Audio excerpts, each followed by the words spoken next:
Zabbuli ey'ekyenda-mu-2.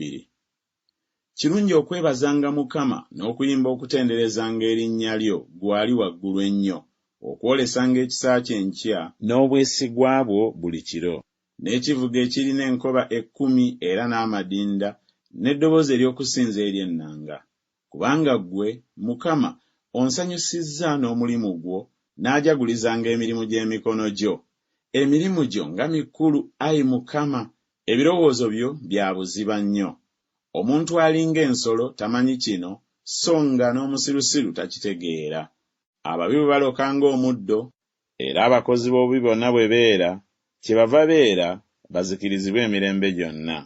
Naye ggwe, Ayi Mukama, ogulumizibwanga emirembe n'emirembe, kubanga laba abalabe bo, Ayi Mukama, kubanga laba abalabe bo balizikirira, abakozi b'obubi bonna balisaasaanyizibwa.